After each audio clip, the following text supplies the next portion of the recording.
வணக்கம் மக்களே, big பாஸோட second promo release ஆயிருக்கு. எனக்கு விசில் போடணும்னு தான் தோணுது. நம்ம எதிர்பார்த்த விஷயம் வந்து ஒரு ப்ரோமோவாக வரும்போது ஒரு மன நிறைவாக இருக்கும்ல, அந்த சந்தோஷத்தோடு தான் நான் இந்த ப்ரோமோ ஆரம்பிக்கிறேன். என்ன அப்படின்றது பார்த்தீங்கன்னா, கேப்டன் யுகேந்திரனோட முகத்திரியை கிழிக்கிறாங்க. அதுதான் இந்த ப்ரோமோவாக இருக்குது. ஒரு பக்கம் பிக் பாஸ் வீடும் சரி, ஸ்மால் பாஸ் வீடும் சரி, ரெண்டு பக்கமும் அவருடைய முகத்திரியை கிழித்து தொங்க போடுறாங்க.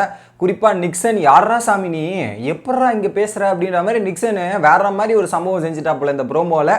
வேற மாதிரியா இருக்குது. என்ன நடக்குது அப்படின்றது பார்த்தீங்கன்னா, கேப்டனை பற்றி உங்கள் கருத்து என்ன அப்படின்ற மாதிரி Kamal Haasan sir small pass house மேட்சை கேட்குறாரு. பட் அதுக்கு முன்னாடி கேப்டன் மேலே ஒரு புகார் வைப்போம் அப்படின்ற மாதிரி ஜோவிகா வந்து சொல்லிட்டு இருந்தாங்க. பயஸ்டு கேப்டன்ற மாதிரி கேப்டனுக்கு அதுக்கு முன்னாடி ஒரு புகார் போயிட்டு, so Bigg pass house match அவர் மேலே புகார் வச்சது அங்கே விசாரிச்சுட்டு தான் ஸ்மால் பாஸ் ஹவுஸ் மேட்ச்சுக்கு வந்திருக்காரு. எனக்கு அந்த ப்ரோமோ புரிதல் எனக்கு அப்படி தான் வருது. First big pass house match கேட்டுட்டு பல விஷயங்களை கேட்டு அதுக்கப்புறம் இந்த பக்கம் வருது. அப்போ அந்த டாஸ்க்கை பற்றி சொல்கிறாங்க. பூர்ணிமா சொல்கிறாங்க, சார் அக்ஷயா கிட்ட ஒரு கல் இருந்தது, அந்த கல்லை வச்சுட்டு விளையாடுறது கஷ்டம், அதை அண்டர்ஸ்டாண்ட் பண்ணிக்கிட்டு அவர் எங்கள் டீமுக்கு வந்துட்டாரு அப்படின்ற மாதிரி பூர்ணிமா சொன்னவொடனே, சார் அவங்க வேணா அப்படி நினச்சிட்டு இருக்கலாம் சார், அவர் அப்படிலாம் ஆடுறதுக்கு வரல அப்படின்ற மாதிரி நிக்சன் ஒரு பாயிண்ட்டை சொல்லிப்புறான்.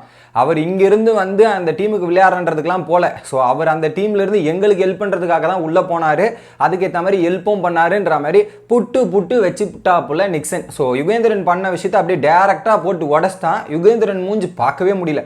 இன்னொரு பக்கம் பின்னாடி வந்து அந்த வீடியோஸ் குறும்படம் மாதிரி ஓடுது. மேபி குறும்படமும் போகிறதுக்கான வாய்ப்பு இருக்குது அப்படின்றது தெரியுது கிளியராக. அடுத்ததாக பார்த்தீங்கன்னா, கருப்பாடா உள்ள அமைச்சு வச்சிருக்கீங்கன்ற மாதிரி கமல் சார் கேட்குறாரு. ஸோ இது கேட்டவுடனே அவர் கருப்பாடா உள்ளே போய் இந்த மாதிரி பண்ணியிருக்காருன்னும் போது ஒரு பக்கம் ஸ்மால் பஸ்ஸோட ஹவுஸ்மேட்ஸோட ரியாக்ஷன் வந்து வேற மாதிரி ஒரு பக்கம் ஷாக்காக வராங்க. என்னது இப்படி பண்ணிட்டாரா, ஒரு நம்பிக்கை துரோகம் பண்ணிட்டாங்களா அப்படின்ற மாதிரி எல்லாம் அவரை நம்பினாங்கல்ல, ஸோ அதுக்கோட ரியாக்ஷன் வந்து வேற மாதிரி தெரியுது. யாராக இருந்தாலும் இப்படி தானே இருக்கும், அவரை நம்பி இதெல்லாம் பண்ணோம், கடைசியில் அவர் வந்து முதுகில் குத்திட்டாருன்னும் போது கடுப்பாங்கல்ல. ஸோ அதில் பார்த்தீங்கன்னா அவங்களோட ரியாக்ஷன் வந்து ஷாக்காகவே இருக்காங்க. பட் பூர்ணிமா சொன்னாங்க, சார் எனக்கு ஒரு டவுட் இருந்தது, நான் பாட்டில் கேட்கும்போது இது டவுட் இருந்தது, அதை வந்து நான் கேட்டேன் அப்படின்ற மாதிரி பூர்ணிமாவும் சொல்கிறாங்க, விஷ்ணுவும் சொல்கிறாங்க.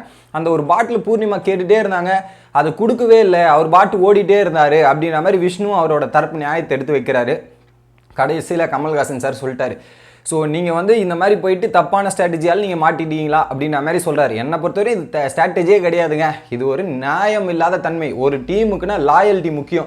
ஒரு டீமுக்கு போகிறோன்னா லாயல்ட்டியாக விளையாடணும், நேர்மையாக விளையாடணும். இந்த நேர்மைன்ற மாதிரி ஒரு 4-5 வாட்டி சொல்லிட்டாரு. இன்றைக்கும் வந்து கேமராவில் சொல்கிறாரு, நேற்று போய் நேர்மையாக ஃபேர் கேப்டன்ன்றாரு. இது எல்லாத்தையும் சொன்னீங்களே, இது எல்லாத்தையுமே நீங்கள் இழந்துட்டீங்க யுகேந்திரன். ஒரே ஒரு டாஸ்கில் உங்களோட முகத்திரையை கிழிக்கப்பட்டு எப்படியாப்பட்ட ஆளுன்ற மாதிரி போட்டு அப்படியே தெளிவாக காமிச்சிட்டாங்க. இன்னொரு பக்கம் அந்த விஷயம் நிக்சன் சொன்னவொடனே பார்த்தீங்கன்னா, பின்னாடி இருக்க ஆடியன்ஸோட சத்தம் இருக்குது பாருங்கள், ஹெவியாக கைத்தட்டல் வருது, வேற லெவலான கைத்தட்டல் வருது. ஸோ அந்த அளவுக்கு வந்து நம்ம யுகேந்திரன் பண்ணது பல பேருக்கு பிடிக்கல அப்படின்றது கிளியராக தெரிஞ்சிருச்சு.